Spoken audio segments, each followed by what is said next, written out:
There is a very specific kind of pain that almost nobody talks about. It doesn't look dramatic, it doesn't look chaotic, and it doesn't look like a crisis from the outside. But inside, it feels like a quiet, constant ache. The ache of watching yourself run from the very things you say you want. You feel the potential inside you. You know what you're capable of. You have visions, ideas, goals, dreams. You can see the life you want so clearly that it almost feels close enough to touch. And yet, when the moment comes to actually take the step, you freeze. You delay. You distract yourself. You start strong, then disappear. You sabotage opportunities, relationships, projects, routines, commitments, even happiness. And after the sabotage, the self-judgment begins. What's wrong with me? Why do I do this? Why can't I just follow through? But the truth is, nothing is wrong with you. You're not lazy, you're not undisciplined, and you're not broken. You're protecting yourself in ways you don't consciously understand yet. Self-sabotage is almost never about a lack of discipline. It is about a lack of safety. Not physical safety, but emotional and psychological safety. Your mind can want something with all its logic, but if your nervous system believes that goal is dangerous, it will shut you down internally. It's like driving a car with one foot on the gas and one foot on the brake. You move a little, then stop. You start, then collapse. You build momentum, then retreat. The contradiction isn't a flaw. It's a conflict between parts of you that want different things. To understand why someone sabotages their own success, we have to go back to the roots, deep into the emotional wiring formed long before adulthood, long before ambition, long before the desire for change. You learned what was safe and what was unsafe when you were young. And success, whatever that means for you, may be deeply entangled with fear. Imagine a child who grew up in an environment where standing out meant being criticized. If they achieved something, the people around them became resentful or dismissive. Maybe they heard, "Don't act like you're better than anyone." Or "Who do you think you are?" Maybe success came with humiliation, jealousy, punishment, or emotional withdrawal. That child grows up to be an adult who wants to succeed, but flinches every time success gets close.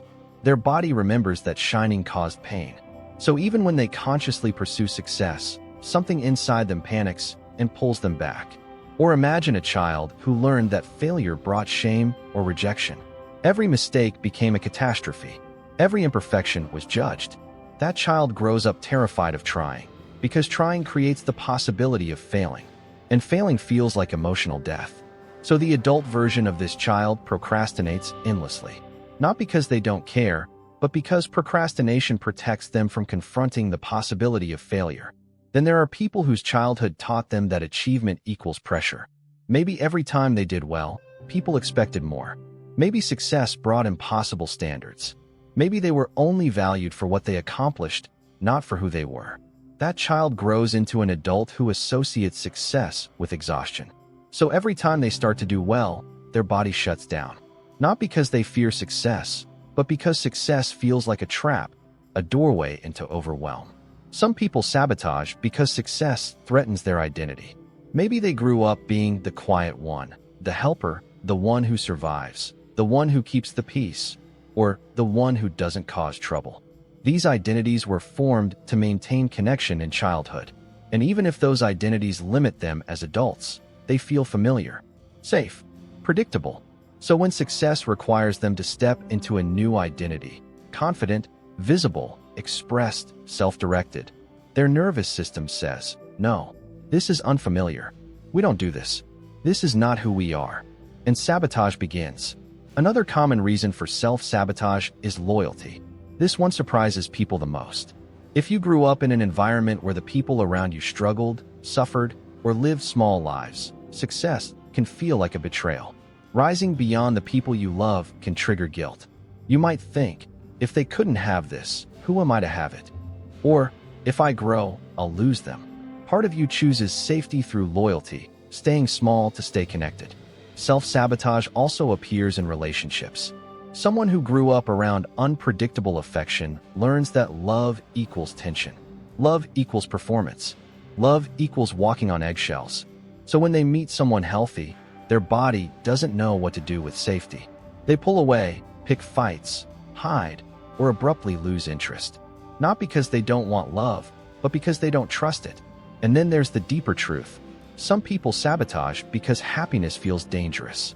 If happiness was always followed by disappointment, or peace was always interrupted by chaos, the body learns that good feelings are warning signs. When life gets good, fear rises. This won't last. Something bad is coming. To avoid the inevitable pain, the person unconsciously destroys the good thing before it can be taken away. The nervous system is always choosing the pain it already knows over the pleasure it hasn't learned to trust. Now let's explore an example. Imagine someone named Maya. Maya starts a new project with excitement. The first week goes perfectly, but suddenly she feels tired, unmotivated, distracted. She tells herself she needs a break, then another, then another. Soon the project sits untouched. She scrolls, she procrastinates, she numbs herself. On the surface, it looks like laziness, but inside, something else is happening.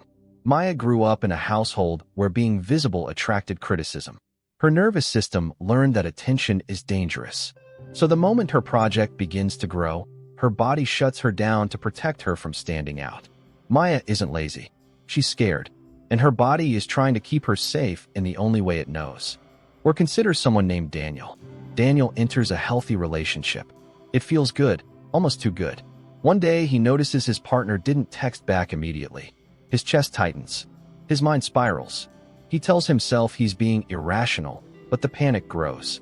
He starts becoming distant, cold, withdrawn.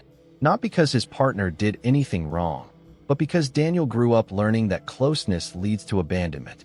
When someone treats him well, the old trauma wakes up and says, "This is dangerous. Don't trust it." Daniel's sabotage isn't rejection, it's survival. Understanding this is essential. Self-sabotage isn't the enemy. It is a messenger.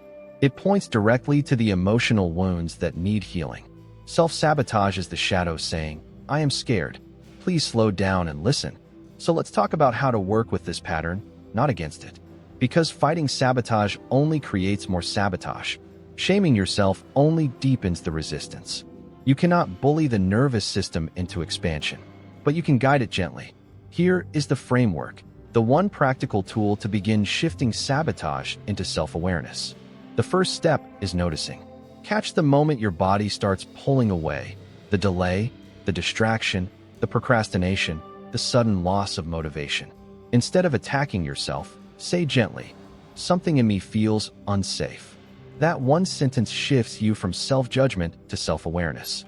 The second step is naming. Identify the part of you that is scared. Is it the perfectionist? The inner child who fears criticism? The teenager who was humiliated? The part that believes love requires self-erasure? Naming the part humanizes it. It reminds you it is not all of you, just one part. The third step is asking. Ask the inner part, "What are you trying to protect me from?" Don't force an answer. Let it come softly. Maybe it's, "I'm protecting you from failing," or "I'm protecting you from being hurt again," or "I'm protecting you from being overwhelmed," or "I'm protecting you from losing the people you love." When you understand the protective logic, sabotage stops feeling like the enemy. The fourth step is validating. Say inwardly, "That makes sense." This doesn't mean you agree. It means you understand. And understanding is what calms the nervous system more than anything. The fifth step is renegotiating. Instead of saying, "Stop sabotaging me," say, "Let's try this in a gentler way." Offer your system a smaller step, a safer step, a step it can tolerate. Big leaps trigger fear. Small steps build trust. The sixth step is taking a micro-action. One tiny action toward your goal, not a giant leap. Something small enough that your system doesn't panic. Micro shifts create macro change over time. The final step is integration. After the small action, take a moment to acknowledge it. Tell yourself, "We did something different, and we survived." This is how you rewire the nervous system, not through pressure, but through consistent emotional evidence that change is safe. You are not sabotaging your life. You are trying to keep yourself safe with outdated strategies. Strategies that protected you once, but limit you now. And every time you treat your sabotage with curiosity instead of shame, you loosen the grip of the past. One day, your system will learn that success is not danger. Visibility is not death. Happiness is not a trap. Love is not a threat. And expansion doesn't mean losing yourself. It means becoming yourself. If this message touched you, remember to subscribe, like the video, and share it with someone who needs to hear this. None of us learn how to stop sabotaging ourselves alone. We learn gently, together, with awareness and compassion.